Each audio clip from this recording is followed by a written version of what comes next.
Vítajte na ceste modlitby a viery. YouTubeovom kanáli, vďaka ktorému chceme byť nápomocní pri prehlbovaní duchovného života, zvlášť prostredníctvom modlitby. Sme nesmierne vďační za každého jedného z vás, ktorí sa k nám pridávate na tejto ceste. Nech je kanál Cesta modlitby a viery pre vás miestom pokoja, inšpirácie a duchovného povzbudenia. Pridajte sa k nám, prihláste sa na odber a nechajte sa viesť silou modlitby.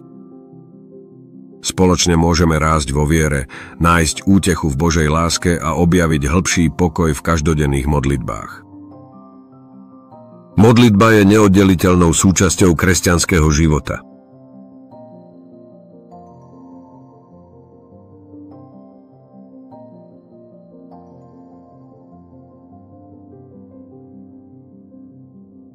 Modlitba je rozhovor s Bohom, chvíľa, keď sa naše srdce otvára jeho prítomnosti.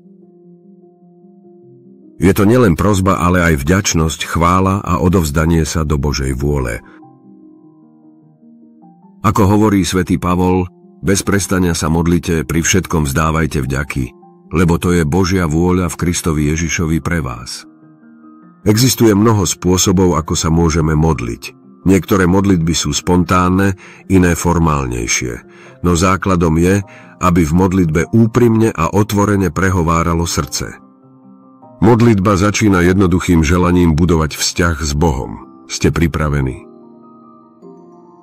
Boh nie je vzdialený, ale prítomný a láskyplný Otec, ktorý nás vždy vypočuje.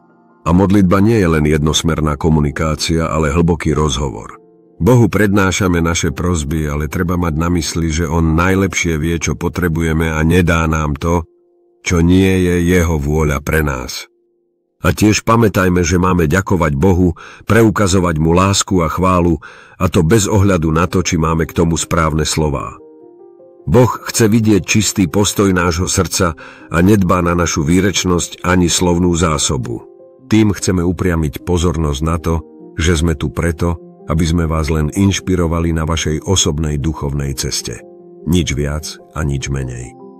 Na ceste modlitby a viery nájdete modlitby na ráno i na noc, na rôzne príležitosti, duchovné zamyslenia a inšpirácie, príbehy svätých, aj upokojujúcu hudbu pre modlitbu, či zhudobnené modlitby a v neposlednom rade spoločenstvo veriacich.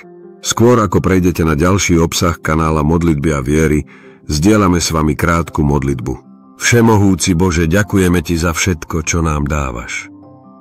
Pomôž nám nájsť pokoj a silu v Tvojom objatí. Požehnaj každého, kto sleduje tento kanál a daj nám všetkým múdrosť a vedenie na našej duchovnej ceste. Amen.